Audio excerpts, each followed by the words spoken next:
Hi everybody, it's Rob here from Plymouth Music Zone. Hope you're well, hope everything's good. Hope you've had a lovely couple of weeks whilst I was away. We're back into Samba again. We're going to have a look at a clapping pattern. You don't find this clapping pattern necessarily in Carnival Samba, which is loosely what I'm basing our collective Samba off on. Loosely what I'm basing it on. But you certainly find this pattern in some Sambas. I'm hoping that that it's going to be a nice part to look at because no instrument required. If you can't clap for whatever reason, hopefully you can tap or find some way of making a short, very short percussive sound with no tone in it. Just yeah, short and sharp and sweet. That's what we need for this clapping pattern.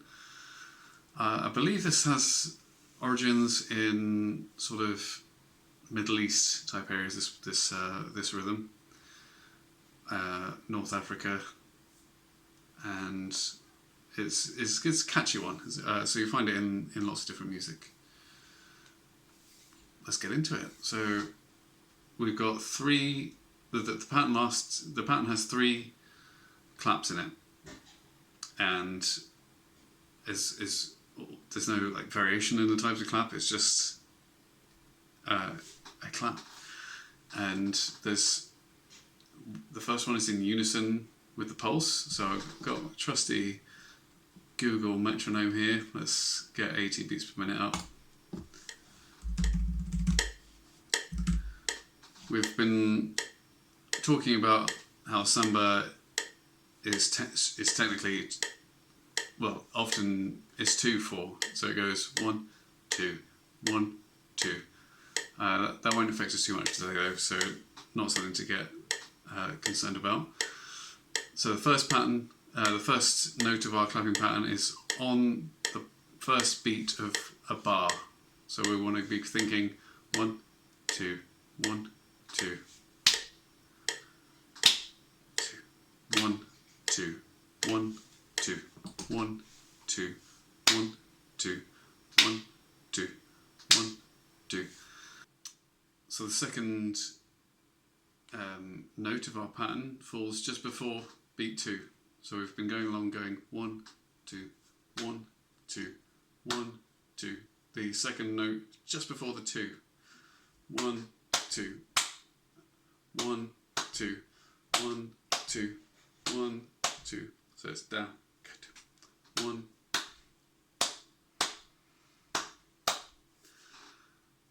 1, 2. I'll play that with the pulse just so we can get a bit more grounded. 1, 1, 1, 1, 1,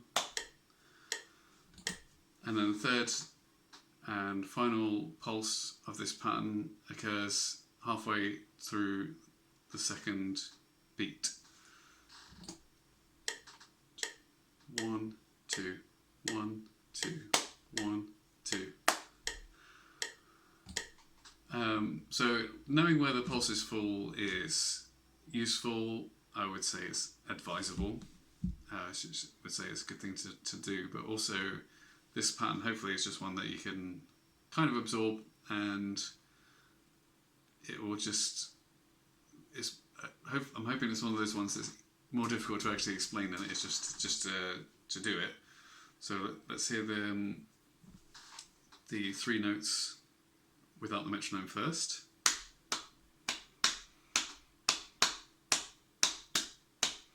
One, 2, 1, 2, 1, 2.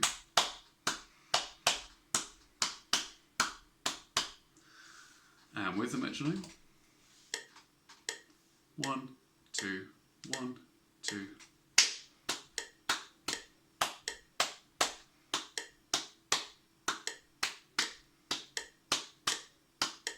So you really want to be focusing on grounding that first note so that it's in sync with the metronome. That one. 1,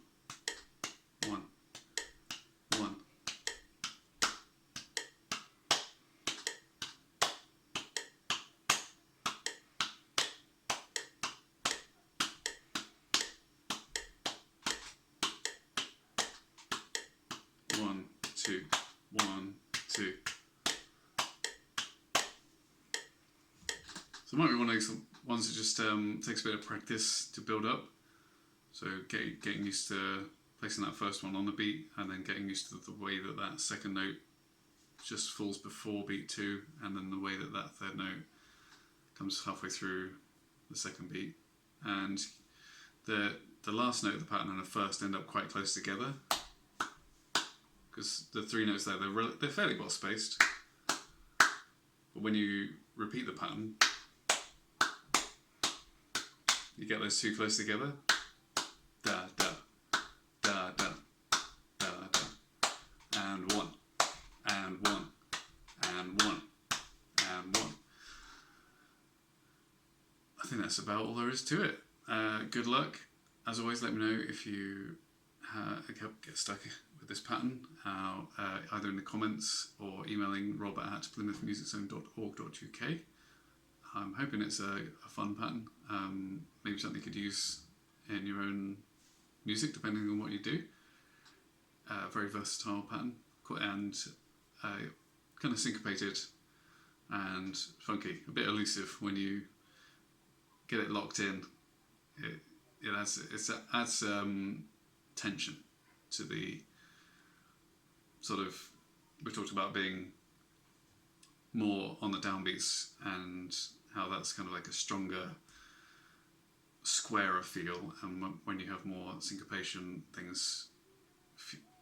there's usually a tension and then a release, so the tension builds up during the pattern as you've had that first beat, that first note on the beat, and then there's tension, and then the tension is resolved when you get back to the being in sync again. I think it's a really really interesting pattern, and because it's so short, and yeah, you can do so much with it. So yeah, hope you enjoy that, and we'll see you next time for some more samba. Have a good week. Take care. Bye.